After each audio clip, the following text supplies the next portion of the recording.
Halo Sobat Yadmi, ketemu lagi di Paradigm untuk ketiga kalinya. Paradigm kali ini kita akan mengangkat sebuah topik yang pertama meniti karir di dunia perminyakan dari mahasiswa menuju lapangan. Nah, buat topik kita pada hari ini mungkin udah pada nggak sabar nih Pak, buat teman-teman terutama Iya. dari mahasiswa teknik perminyakan nih Pak. Karena kita mungkin lebih banyak ngobrol tentang gimana sih rasanya kerja di dunia lapangan. Nah teman-teman, industri oil and gas bukan hanya tentang teknologi dan angka produksi, tetapi juga tentang pengalaman, pemikiran panjang, dan eh, pelajaran panjang di lapangan.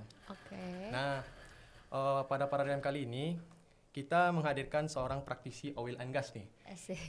yang telah memiliki pengalaman lebih dari 15 tahun ya Pak, di industri oil and gas, Iya. yang telah berkecimpung di dunia reservoir engineer, production engineer, pengembangan bisnis, dan dunia akademik.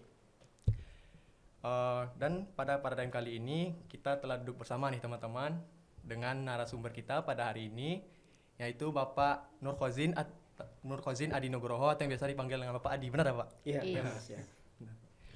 Nah, Bapak Adi ini merupakan lulusan sarjana teknik perminyakan di UPN Veteran Yogyakarta ya Pak? Iya. Dan dilanjutkan dengan program magister teknik perminyakan di Universitas Trisakti, Iya. benar ya Pak? Oke. Dan beliau juga memiliki beberapa pengalaman nih teman-teman. Beberapa pengalaman yang sangat menarik nih sesuai dengan topik kita pada hari ini. Sebelumnya izin nih Pak, saya bacakan beberapa pengalaman Bapak nih. Iya. Bapak Nurkhozin itu memiliki beberapa pengalaman, yaitu ada di Artificial Lift Engineer di PT Catur Kita Persada pada Oktober 2007 hingga April 2008. Dan dilanjut Field Production Engineer di Petro Selat Ltd PSC Selat Panjang Blok pada Juni 2008 hingga Maret 2011. Dan Business Development Staff di PT Pertamina Gas pada Maret 2011 hingga Juli 2011. Terus ada juga Field Superintendent di PT Western ESP Indonesia pada Desember 2011 hingga Juni 2012. Terus juga Bapak Nurkhozin memiliki pengalaman di Senior Reservoir Engineer teman-teman semua di Mahantan, Kalimantan Investment PTE Ltd PSC Tarakan Offshore Block. Ini di offshore ya Pak? Lapangannya ada onshore lapangannya, sama oke. onshore. Oke, baik Pak. Terus Bapak Adi juga sebagai lecturer di PEM Akamigas pada Oktober 2020 hingga Januari 2022. Terus Petroleum Production Engineer di Minara Berantas Gas INC pada September 2017 hingga Februari 2023. Dilanjut dengan Petroleum Engineer SSY Petroleum PT Ltd pada September 2022 hingga September 2024. Dilanjut lecture di Akamigas Balongan pada September 2014 hingga saat ini. Oh, berarti Bapak di Akamigas masih ngajar juga, Pak? Masih. Oh, masih. Iya. Dilanjut Chief Executive Officer di PT Alpha Petroleum Indonesia pada Februari 2024 hingga saat ini. Dan sekarang beliau juga sebagai CEO ya Pak di PT Alpha Petroleum Indonesia. Iya. Dan juga beliau sebagai Operation Manager di PT MGA Utama Energi ya Pak? Iya, benar. Oke. Hingga saat ini. Nah, teman-teman lihat nih semua. Sebelumnya saya sempat nyinggung nih Pak, bahwasanya Bapak telah memiliki pengalaman lebih dari 18 tahun di dunia oil and gas nih Pak. Iya. Nah, saya mau nanya nih Pak, selama Bapak berada di 18 tahun di industri oil and gas, Bapak pernah nggak sih Pak kayak ngalamin sebuah keputusan krusial apa yang pernah Bapak alami di lapangan, dan bagaimana keputusan tersebut cara memandang Bapak terhadap reservoir dan production hingga saat ini Pak? Oke, kalau di lapangan dulu Iya. saya pernah mengalami ya situasi kondisi di mana storage-nya itu penuh karena oil bus kita itu datang terlambat ya. Jadi kita dulu saya dulu di Rio lifting pakai oil busnya terlambat. Nah, dia kalau nggak salah ada kendala di hilirnya ya, jadi dia harus bongkar lebih lama, kemudian kita harus ambil keputusan untuk mematikan sumur atau tetap menghidupkan sumur. Oke. Sumur kita sumur ESP, tapi pengalaman kita sebelumnya kalau sumur ini mati itu susah banget hidupin lagi ya. Karena emang dia dulu itu run life-nya pendek ya, 3 bulan kadang udah mati, sampai setahun lah. Jadi kita ambil keputusan waktu itu kita tetap ngidupin sumur, tapi kita lempar ke pits produksinya. Itu saya ngelawan bos saya, jadi saya tidak sependapat sama bos saya, tapi akhirnya saya jalankan itu. Jadi sumur nggak mati, tapi tetap hidup terus. Nah, produksi kita tampung di pit ya. Begitu oil bus datang, kita transfer yang di tangki, kemudian yang di pit kita transfer ke tangki. Dan itu hanya masalah di surface ya. Kalau kita mematikan sumur kan masalahnya di sumur, di subsurface kita harus cabut pompa lagi. Nah, itu yang mungkin keputusan yang salah satu yang saya lakukan waktu itu, dan ya alhamdulillah oil busnya datang tepat waktu sesuai dengan perkiraan yang kita. Jadi kita udah ngelempar produksi ke pit itu, pitnya juga belum sampai penuh ya. Terus kita sedot pakai pompa minyak yang di pit kita alirkan ke tangki, kemudian dari tangki ke oil bus. Mungkin itu kalau untuk decision yang pernah saya lakukan. Meskipun melewati perdebatan dengan bos nih ya Pak. Iya. Tapi itu perdebatannya antara bosnya sama bapaknya aja atau sama tim bapak ya, sama juga? tim di lapangan kan, sama tim kantor juga. Gitu. Oke. Mungkin kita next question ya Pak. Yeah. Kan Bapak punya pengalaman lebih dari 18 tahun nih Pak di dunia oil and gas. Nah, boleh nggak tuh Pak Bapak ceritain mengenai awal Bapak masuk ke industri oil and gas Pak? Oke, di awalnya juga saya dulu lama ya Mas Mbak untuk mendapatkan ini ya. Jadi satu trik buat teman-teman semua kalau ingin masuk di industri ini, masuklah dari pintu apapun. Waduh. Jadi bisa lewat posisi sales engineer, bisa lewat posisi helper, bisa lewat posisi asisten, atau bisa lewat proyekan dosen. Jangan dalam cita-citanya itu misalnya langsung jadi PI di Pertamina, PI di Kadigas asing, jangan seperti itu. Nanti ketika kita mendapatkan posisi apapun itu di oil and gas industry, itu akan jadi pengalaman yang bisa kita jual. Jadi itu mungkin sedikit mindset yang harus kita bangun. Saya dulu mengawalinya juga saya sering gagal ya, waktu itu mungkin ada belasan kali lah saya tes, saya interview. Rumah saya di Kebumen, di Jogja, kadang tes ke Jakarta naik kereta. Malamnya datang, pagi interview, terus nanti siang pulang lagi, sore pulang lagi. Entah ke Jogja, entah ke Kebumen, itu sering saya lakukan. Betul. Tapi alhamdulillah saya ketika menjelang lebaran waktu itu, waktu puasa kalau nggak salah, saya dapat di Catur Kita Persada itu ya. Catur Persada. Di sebagai artificial lift engineer, desain pompa ya, pompa ESP, pompa PCP, pompa jet pump, pompa sakro, dan ternyata itu menjadi dasar bagi saya untuk menjadi seorang production engineer sampai sekarang. Sampai sekarang saya kan di produksi juga ya, di operasi produksi, itu menjadi sesuatu yang sangat berharga lah ilmunya itu ya. Betul. Jadi ilmu dan pengalaman yang kita dapat di sebelumnya itu akan kepake kalau di oil and gas itu ya. Jadi kalau kita dapat pengalaman sekecil apapun, itu bisa kita jual di masa depan nanti. Itu yang saya lakukan, dan waktu itu kalau nggak salah saya keterima di ini juga ya. Saya sempat keterima di posisi lab teknisian untuk cementing. Tapi nggak saya ambil. Saya juga waktu masih fresh graduate sempat keterima di MWD. Itu kalau kita jadi DD, MWD itu untuk menjadi DD ya. DD itu gajinya tertinggi di RIG, tapi waktu itu ya mungkin udah suratan takdir.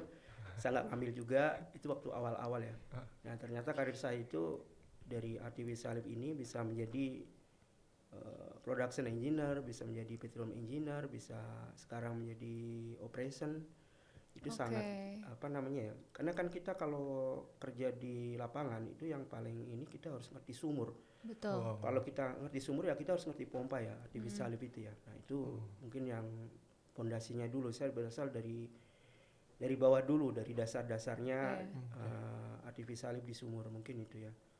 Dan saya juga sering ya, maksudnya sering tes dulu di awal-awal di perusahaan besar. Beberapa kali sebenarnya saya lolos, tapi ketika next stepnya itu ya ada aja ya, misalnya saya dulu sempat lolos di BP ya, di BP itu tesnya di Bandung. Saya lolos sampai ke Jakarta, tapi saya harus ke lapangan waktu itu. Nggak bisa, ya udah gagal. Terus sempat juga di El Nusa. Iya. El Nusa itu sampai tahap manajemen, tapi nggak tahu kenapa nggak keambil ya. Yaitu kembali ke rezeki masing-masing. Jadi Betul. mungkin teman-teman nanti bisa selalu tes ya. Hobi saya itu selalu tes. Saya sering ikut tes, interview. Dari situ kita bisa belajar kekurangan kita apa yang harus kita perbaiki, mungkin itu. Jadi mungkin memang kalau tiap ada kesempatan gitu ambil Iya. gitu terus kali ya Pak. Jadi saya kalau ngeplay itu mungkin sampai sekarang itu udah ribuan. Udah Ribuan ngeplay. Nah itu nanti yang kepanggil interview ya mungkin ratusan ya, ratus lebih. Betul. Nanti yang saya beberapa kali dapat offeringnya. Terakhir itu saya menolak offering dari PHR ya, 2022. Jadi itu ya, kalau kita semakin banyak menebar pancing itu makin banyak peluang kita untuk dapat Itu ikan. dia. Benar sih, Pak. Iya. Oke. Nah, Bapak kan berfokus pada reservoir engineering nih ya Pak. Kira-kira tantangan apa yang paling sering terjadi tuh Pak dalam praktik reservoirnya Pak? Kalau reservoir dulu ya itu kembali ke ini ya, maksudnya saya juga nggak tahu tiba-tiba ya itu saya cuma dapat pengalaman reservoir itu di kampus jadi asisten AFR. Berarti lebih berfokus di production Bapak ya Pak? Iya, tapi ya saya pernah ngalamin itu ya, alhamdulillah dapat posisi yang ya menurut saya ajaib ya. Saya bukan reservoir, mungkin saya juga nggak bisa ngeran simulasi, tapi sebenarnya kalau reservoir ini lebih ke ini ya Mas Mbak. Jadi riset. Kita harus benar-benar trust, kita harus benar-benar jujur untuk menentukan OIP, menentukan riset. Itu karena itu akan menjadi dasar perhitungan manajemen untuk ngeran lapangan itu. Betul. Riset sama bagaimana kita mencari daerah-daerah yang emang masih belum terjamah. Jadi kita bisa kalau reservoir dan geologi itu tahu daerah-daerah mana yang masih ada potensi minyak, potensi gas. Nanti kita bisa menguras lebih lanjut dengan drilling, dengan walkover. Nah itu kita bisa mengajukan optimasi pengembangan lapangan di SKK Migas. Jadi kalau reservoir itu tantangannya itu bagaimana kita bisa menentukan daerah-daerah yang memang belum terrecover dan berapa cadangannya. Itu yang menentukan berarti reservoir, karena nanti dari reservoir ini akan dihitung oleh PI, oleh ekonomik. Betulnya proyek yang akan kita lakukan di sumur itu masih visible atau enggak. Dan di reservoir itu ilmu yang sangat-sangat ini ya, sangat bagus, sangat excited lah. Jadi kenapa orang reservoir, orang geologi sering jadi GM? Karena ya mereka tahu berapa nilai uang yang ada di lapangan tersebut. Saya tertarik tuh ya gitu. Jadi yang sebenarnya yang paling ngerti kan reservoir geologis ya. Kalau PI sebenarnya nggak ngerti, production engineer nggak ngerti kan, bisanya cuma menguras ya. Betul. Kalau reservoir itu tahu berapa, karena kan kalau dalam OIP itu nggak semuanya bisa kita ambil ya. Kalau gas mungkin bisa ya 70-80% bisa kita ambil. Tapi kalau minyak itu paling 20-30% ya di primary recovery. Karena harus tetap ada cadangannya juga kan ya Pak. Ada ini Mbak, ada ada yang tidak bisa terambil. Betul. Jadi nanti melalui metode EWAR ya kalau oil ya. Jadi masih ada yang di sisa-sisa batuan. Yang menempel gitu ya Pak. Tadi kita udah cerita panjang nih Pak tentang reservoir nih Pak. Mungkin saya lebih mau menanyakan tentang strateginya nih Pak. Menurut Bapak dari segi Bapak nih, kalau seberapa penting sih Pak antara kolaborasi dari reservoir engineer dan production engineer nih dalam menjaga keberlanjutan produksi nih Pak? Ya sangat ini ya Mas, harus saling teamwork ya. Oh, Karena reservoir itu sebenarnya cuma menentukan berapa reserve-nya, lokasinya di mana, barang yang belum terambil. Nah, untuk mengambilnya itu harus PE atau production engineer atau petroleum engineer yang bisa mengambil itu. Jadi nanti PE itu yang akan memikirkan bagaimana mengambil reserve yang masih ada. Karena kan kebanyakan kalau cadangan minyak di Indonesia ini kan sudah banyak yang disedot ya.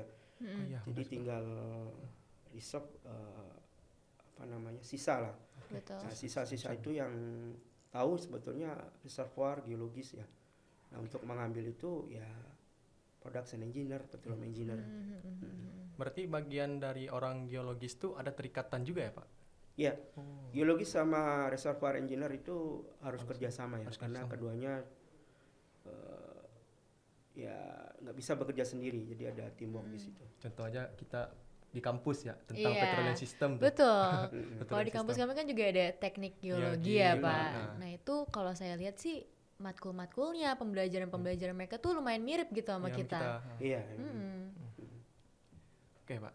Nah, dengan pengalaman Bapak, saya kan juga sempat menyinggung tadi di awal, Pak, bahwasanya Bapak memiliki pengalaman di business development. Nah, dan government relation. Nah, dari segi Bapak nih, Pak, seberapa besar peran kebijakan dan aspek komersial dalam keberhasilan proyek migas nih, Pak? Oke, sangat penting ya Mas. Jadi sebetulnya ujung-ujungnya proyek industri migas itu adalah keekonomian. Iya, benar. Kalau proyek itu nggak ekonomis, nggak akan di-run lapangan itu. Oke. Nah, jadi Betul. orang BD, orang komersial itu paling menentukan. Terutama misalnya di lapangan gas itu, lapangan itu nggak akan bisa diproduksikan kalau gas itu belum terjual. Ya, Nah itu tugasnya BD sama komersial ya. Oke. Kalau di minyak juga seperti tempat saya saat ini ya, saya juga terkendala masalah kapal misalnya. Jadi kita kalau belum ada kapal juga nggak bisa jualan minyak kita. Betul. Jadi banyak ininya, komersial sama BD itu ilmu yang ya mungkin teman-teman BI bisa pelajari juga ya. Banyak Katigas asing juga yang orang komersialnya, orang BD-nya itu dari teknik perminyakan.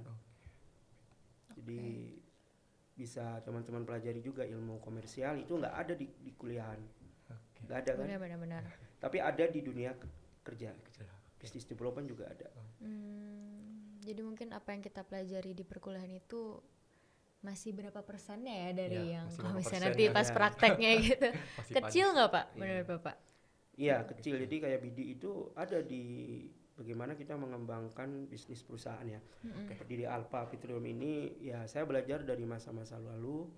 Ketika saya kerja di Pertamina Gas, bagaimana sense untuk menjadi BD itu kepake di sini. Oke. Bagaimana saya bisa mengembangkan perusahaan ini gitu. Oke. Nah, kalau yang aku dengar-dengar nih ya Pak, saya dengar-dengar nih bakalan ada, sebenarnya sudah terjadi kayak isu transisi energi gitu kan. Sekarang udah ada mobil listrik, terus ada Iya. pengembangan CCUS, CCS juga kan ya Pak. Nah, menurut Bapak nih, masa depan industri migas khususnya di Indonesia itu bakalan kayak gimana nih ke depannya dengan adanya transisi energi ini? Masih cukup inilah, masih cukup untuk berkembang ya. Kalau dilihat cadangannya sebenarnya masih ada, masih banyak lapangan-lapangan juga yang belum tercover. Betul. Jadi peluangnya masih ada, terutama lapangan-lapangan gas, kemudian lapangan-lapangan di offshore di kawasan timur Indonesia itu masih banyak cadangan yang masih bisa kita ambil. Betul. Dan konsumsinya juga masih tinggi ya. Mungkin sekarang konsumsi BBM Indonesia itu sekitar 1,4, 1,3 juta barel per day. Iya, Pak. Nah itu kita harus mencari minyak, mencari gas untuk bagaimana kita bisa memenuhi kebutuhan energi. Betul.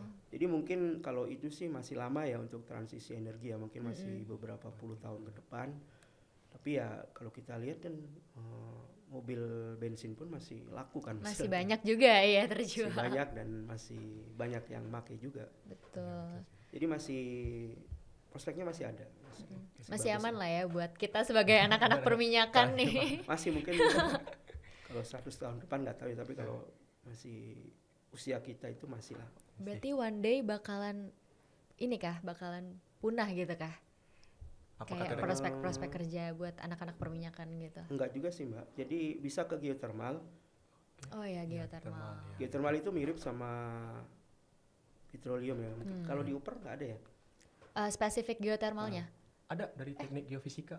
Oh ya, dari Geofisika geofisika mungkin ada. Kalau di UPN ada. Jadi kalau nggak salah teknik perminyakan itu bisa kolokiumnya tuh komprehensifnya bisa ngambil tentang geothermal. Iya, gitu.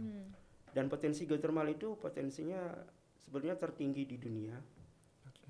Cuma pemanfaatannya masih nomor 2 kalau nggak salah. Oke.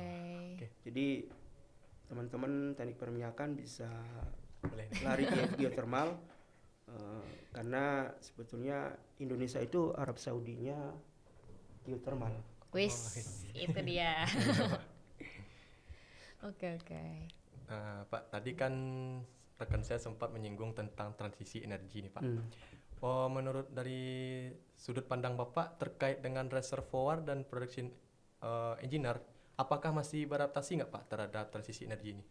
Masih ya, kalau transisi energi yaitu kalau ke geothermal ya mungkin ya yang paling ini ya, Ya. paling dekat ya, masih ada hubungan ya. Oh, Karena reservoir geothermal sama minyak itu ya source seperti itu, mirip juga. oke. Iya. Jadi ya masih ada hubungan kalau lebih ke geothermalnya ya. Kalau yang masih ada hubungan dekatnya ya. Oh gitu. Mm-mm. Oke. Tadi kita udah bahas dari pengalaman Bapak, terus tentang praktiknya di dunia lapangan juga nih Pak. Mungkin Iya, kita Mbak. sekarang bakal bahas ke yang akademik nih, biar lebih mendekat ke anak-anak mahasiswa Pak. gitu ya Pak. Iya Mbak. Oke. Ada nggak sih Pak gap yang perlu kita jembatanin nih sebagai mahasiswa dari dunia perkuliahan ke dunia kerja nanti? Mungkin skill ya Mbak. Jadi banyak mungkin teman-teman mahasiswa yang masih awam skill-skill yang dibutuhkan untuk di dunia migas. Karena sebetulnya kalau kita mau masuk kerja di dunia migas itu nggak perlu jurusan tertentu sebetulnya. Yang penting skillnya.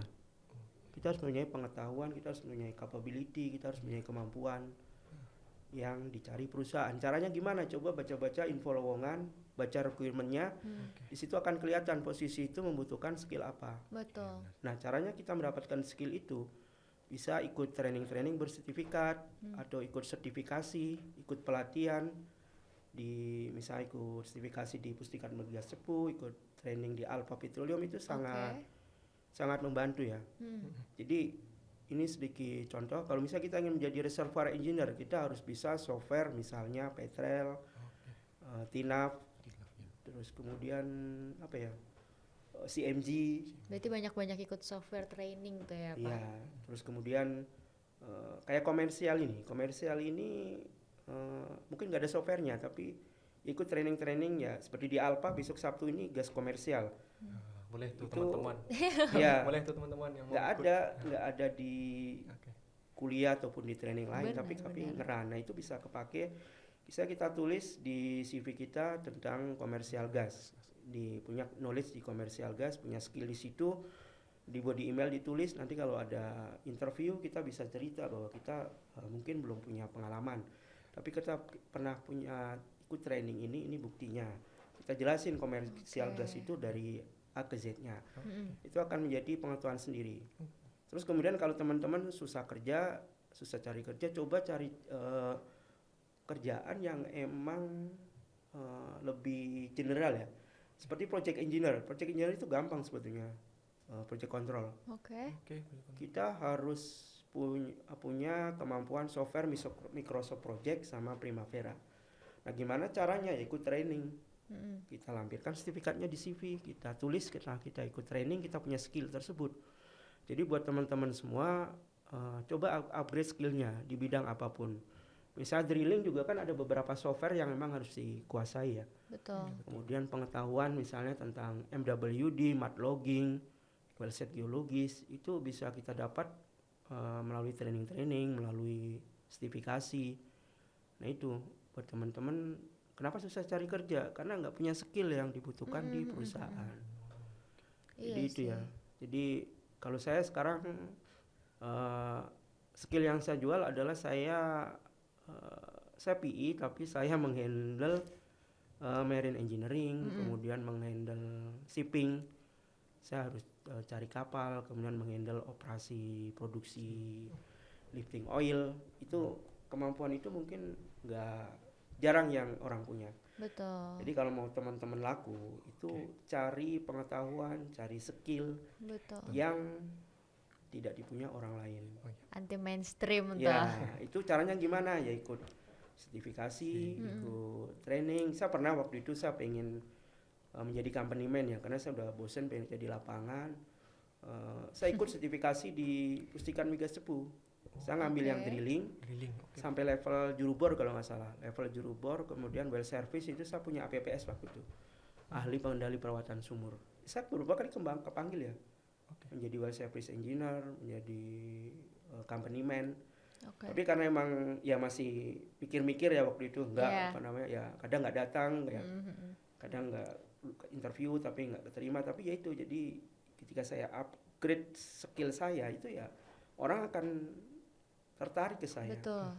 Jadi yang buat teman-teman mungkin mahasiswa, kesempatan kalian itu untuk bagaimana mengupgrade skill kita, mengupgrade networking kita. Ini bagus ya dari teman-teman Universitas Pertamina sudah mengundang saya. Kebetulan saya juga kan banyak kenalan juga ya, banyak networking. Betul. Jadi itu kita saling membangun aja, karena dunia migas itu selain skill kita juga harus pandai-pandai menjalin networking ya. Iya. Dengan semuanya, dengan apapun, siapapun. Kita tidak tahu, siapa tahu nanti teman-teman di sini ada yang menjadi bos saya, ada yang menjadi atasan saya. Bapak. Mungkin itu ya. Jadi skill sama networking sama mungkin attitude ya. Attitude is everything. Jadi kalau kita IPK kita 4,5, kalau attitude kita 0 kurang gitu ya. Ya 0 hasilnya. Oke. Bapak tadi udah ngejelasin beberapa skill nih yang perlu buat mahasiswa untuk masuk dunia kerja nih. Betul. Pak, kalau mahasiswa kan pada umumnya kalau mencari skill nih mungkin mahasiswa umumnya mungkin buat Gen Z ya. Betul. Buat Gen Z kan rata-rata mungkin banyak nih yang udah penasaran tentang sertifikat profesional nih Pak, atau program sertifikasi. Nah, menurut Bapak nilai penting dari sertifikasi ini kalau dibandingkan dengan nilai akademik gimana Pak? Akademik itu standar aja ya, jadi asal jangan di bawah 3 itu aman. Ya. Kalau bisa 3,5 atau mungkin 4,5. What? Amin. 4,5 nggak mungkin ya. Nggak mungkin.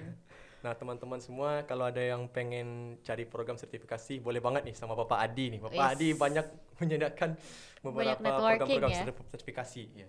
Ya, sama ini mungkin Mas, kalau misal kita mau kerja di drilling, workover, well service, kita harus punya sertifikasi di PPSDM Migas Cepu ya. Jadi itu wajib kalau ingin karir di drilling, workover, well service, coba ikut sertifikasi di PPSDM Migas Cepu, ambil level yang paling bawah, nanti 6 bulan berikutnya naik, 6 bulan atau 1 tahun ya, naik ke level atasnya, naik lagi, nanti bisa menjadi company man di level tertingginya. Sebelumnya kan saya juga ikut ini Pak, beberapa program dari IWCF tuh Pak. Menurut Bapak kemarin tuh saya ikut yang level 1 pemrograman tuh Pak, yang masih buat dasar. Terus saya juga ikut kemarin yang WOCRM, yang Well Operation Crew Resource Management. Menurut Bapak buat mahasiswa mungkin terutama dari mahasiswa teknik perminyakan, apakah saya worth it itu nggak Pak? Ya bagus itu, karena kalau di perusahaan yang asing biasanya memang harus ada IADC tapi WCF. Tapi kalau bisa yang berbayar ya Mas, jadi nanti mungkin kalau itu 25 jutaan lah kalau IADC WCF. Waduh. Kalau yang ini mau nggak?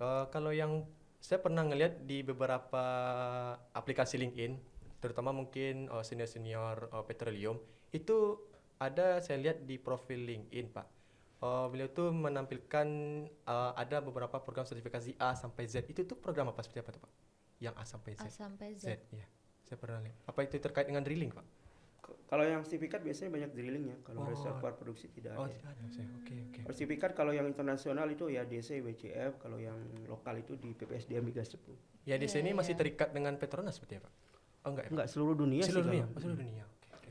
Tapi ya itu mungkin teman-teman jangan cuma yang gratis ya kalau.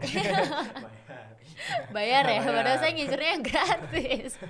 Gini ya, kalau logikanya gini loh, kalau kita berkorban, kita investasi, ya kita kan pasti akan dapat, iya nggak? Iya benar. Akan balik modal. Tapi Feedback yang baik gitu. Iya. tapi jujur buat cari sertifikasi buat petroleum engineer juga lumayan mahal ya Pak sertifikasi. Iya, kalau WDC, WCF atau mungkin sertifikasi WI, SPI itu mahal. Tapi gitu ya, saya dulu waktu S1 saya pengen upgrade S2, ya saya udah balik modal. Oh. Karena saya kan waktu itu kan untuk menjadi dosen yang NIDN Iya. itu harus S2. Iya. Saya kalau nggak salah kan kalau di Trisakti itu 1 semester 17,5 ya kali 3 ya. Saya waktu itu saya udah di warning sama kampus, saya ikut. Nah, akhirnya saya dapat dan jadi dosen tetap sekarang. Tapi Itu, ngajar di tempat. iya di Akamikes Balongan. Oh, oke. Dan itu udah balik modal. Jadi kalau kita mau berkorban, makanya saya kan sekarang lagi kuliah lagi nih program profesi insinyur Oh iya. Oh, di Trisakti. Sakti. Oh, Trisakti iya, juga ya, iya, Pak. itu Oke, tadi. oke. Nah itu. Oke. Pak, saya mau nanya juga nih Pak. Saya kan berkoneksi bersama juga dengan Bapak di aplikasi LinkedIn nih Pak. Mungkin kita agak sedikit promosi nih Iya. ya, aplikasi nih. Menurut Bapak, kalau dilihat secara langsung tentang LinkedIn ini nih Pak, apakah secara langsung bisa membuka peluang kerja, kolaborasi atau proyek dari Bapak nih terhadap pengalaman Bapak memakai? Iya, saya mengembangkan Alpha Petroleum itu dari LinkedIn ya. Oh, dari LinkedIn. Saya ya, bisa Pak. dapat orang tahu, follower tahu orang Yes. tentang Alpha. Iya. Jadi kalau Instagram itu susah. Betul. Saya udah coba di Instagram, di Facebook itu nggak laku, tapi Iya. ketika di LinkedIn itu ketika status saya viral itu orang banyak yang tahu. Oke. Caranya gimana? Jadi biar status kita viral, kebetulan follower saya udah 40.000. Iya, Pak. Ya. Waduh. Udah banyak. Lebih lah. Jadi Lebih. teman-teman bisa minta tolong ke teman-temannya untuk komen, like sama reposted. Itu nanti akan Ya. muncul di semua orang itu. Atau ke orang-orang yang memang banyak followernya. Iya. Kayak tapi kadang-kadang orang-orang itu kan nggak ini ya tapi minta tolong dengan baik, kayak insya Allah sih ketika di repost, ketika di komen, like itu akan coba lihat impressionnya. Oke. Jadi saya pernah impression itu bisa dinilai itu status viral atau enggak. Jadi kalau misalnya masih di bawah 10.000 ya berarti nggak viral. Kalau misalnya tiba-tiba udah sampai di atas 10.000 dalam 1-2 hari itu viral. Viral Oke, berarti. Ya, jadi itu gunanya kalau LinkedIn itu kita harus status itu harus banyak dibaca orang. Jadi itu. Jadi misalnya kalian posting CV, posting cari kerja, Iya. kalian bisa hubungi saya nanti ketika saya komen. Saya punya akun-akun yang siap komen juga. Jadi totalnya itu mungkin ada 100.000 lebih lah akun-akun saya. Jadi saya punya akun lowongan Indonesia, Oh. loker lowongan migas, Iya. dan Iya. akun Alpha, Iya. akun saya. Oke. Itu kalau di total mungkin 100.000 follower. 100.000. Ketika akun-akun itu komen, itu akan muncul ke 100.000 follower akun tersebut. Iya.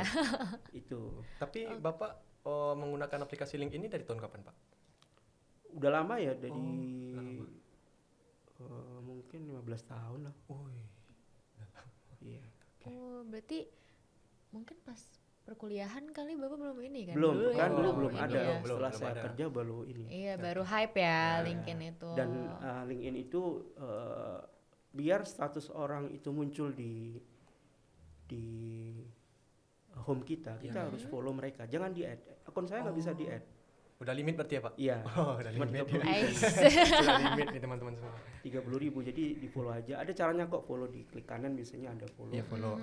Itu nanti jadi saya suka nge-follow akun-akun yang sering update info lowongan. Iya. Oh, Jadi ketika saya refresh, dan LinkedIn itu unik. Jadi ketika kita nggak segera save atau screenshot atau di kopas, itu udah hilang. Itu Di kenapa, refresh Pak? lagi udah hilang. Ya emang sistemnya gitu, dia udah canggih emang. Jadi saya nggak melalui aplikasi, saya melalui browser di HP biasanya. Iya. Karena ke aplikasi nggak bisa dikopas. Oke. Jadi harus segera saya simpan. Nah biasanya saya simpan di grup Telegram ya. Status Iya. tersebut, lowongan tersebut.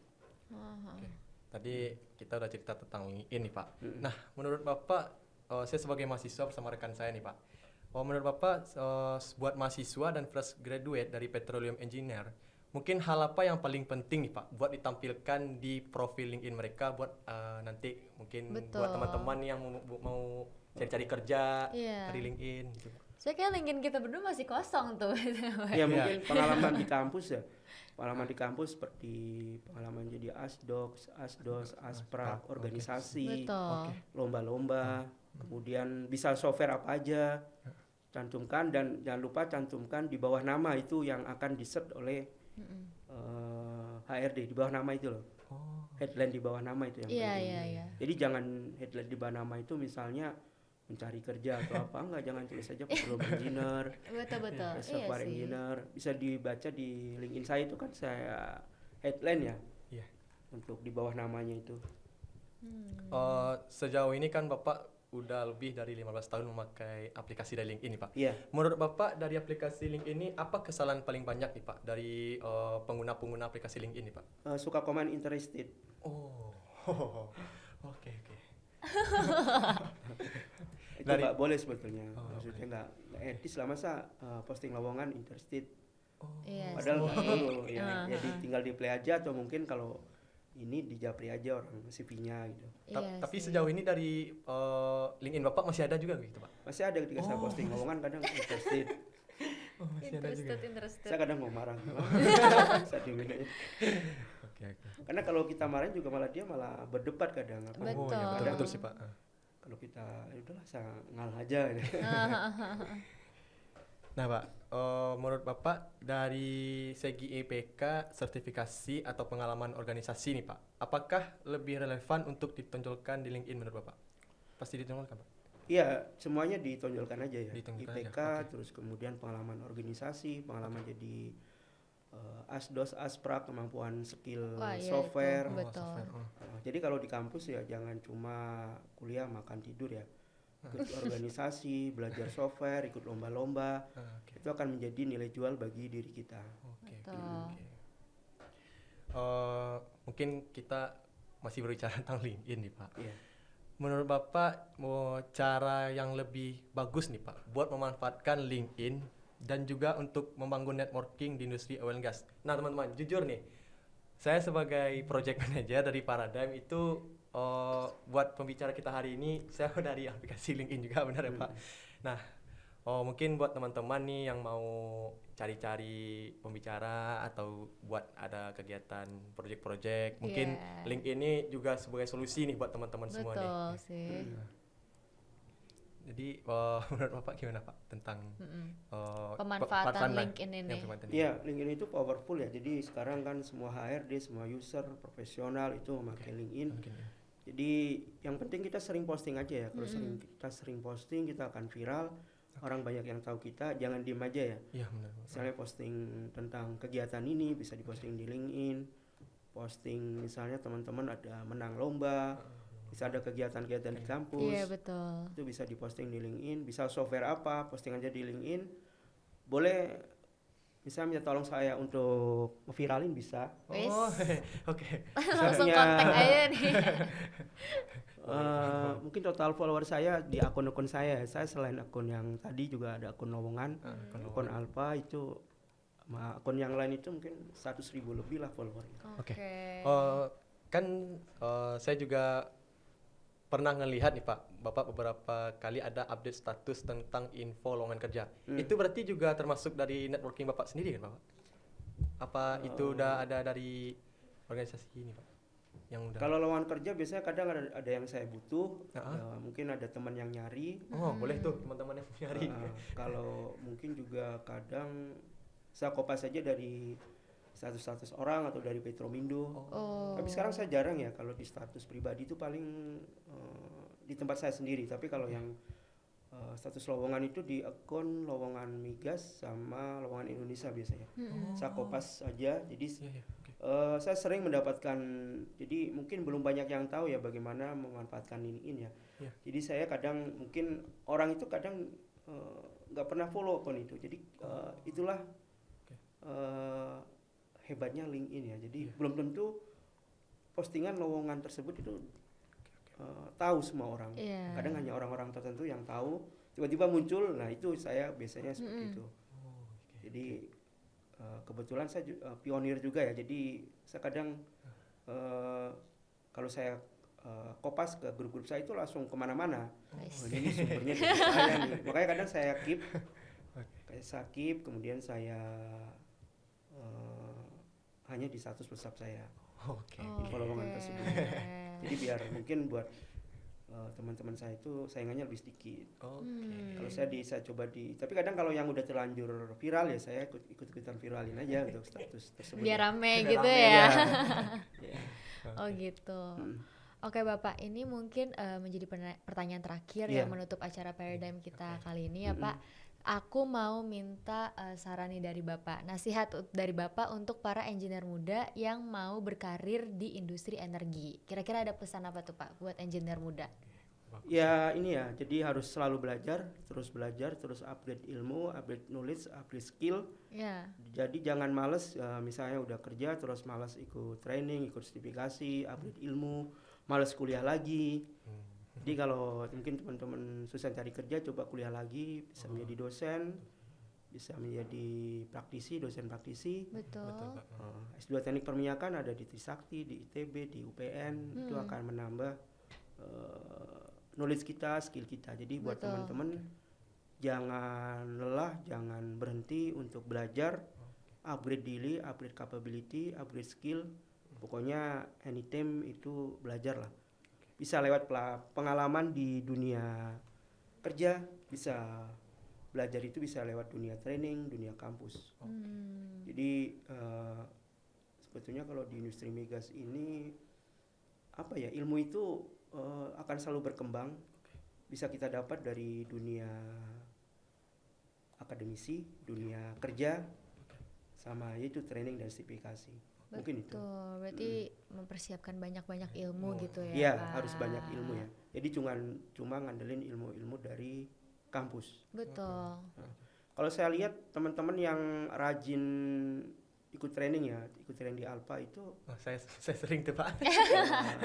ini apa Diam-diam. namanya? Diam-diam. Cepet gitu loh, tiba-tiba ini anak udah kerja aja di selam bersih. Iya. Ada juga yang tiba-tiba udah di overseas. Jadi ya terus ada juga yang ternyata bukan teknis tapi menjadi manajer di service company migas. Ya saya bisa ngambil, oh iya ini berarti ini orang itu rajin, upgrade dirinya, upgrade capability-nya, upgrade Betul. otaknya lah. Jadi itu yang bisa kita jual ke industri. Baik. Baik, mungkin jawaban dari Bapak Adi tadi sekaligus menutup acara Paradigm kita kali ini ya. Iya. Oke. Ada penyerahan plakat kah sekarang atau? Oh nanti.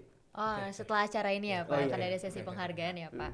Baik, saya mau mengucapkan dulu terima kasih Pak. kepada Ya, Bapak Adi. sama-sama. Iya. Daunnya pertama. Iya, berbobot banget nih pembicaraan kita. Terima kasih Bapak untuk insight, pengalaman dan juga pembelajaran yang kita dapatin dari diskusi ini ya Pak. Ternyata dari diskusi ini saya mendapatkan bahwa ternyata tuh industri oil and gas tuh nggak cuma butuh pekerja yang di bidang akademik doang nih optimalnya ya, tapi juga secara teknis, terus harus adaptif juga tadi ya sesuai perkembangan energi dan lain-lainnya gitu ya. Iya. Nah, semoga diskusi Paradigm kita hari ini nih bisa menjadi inspirasi nih bagi teman-teman mahasiswa dan juga engineer muda yang ada di luar sana begitu. Ya, terima kasih ya Pak sekali lagi Ya, Bapak Adi sama-sama. sudah menyempatkan waktunya untuk di acara Paradigm ini. Dan bagi teman-teman semua, terima kasih juga sudah menonton acara Paradigm kali ini dan sampai jumpa di acara IATMI SMUP berikutnya. Dadah.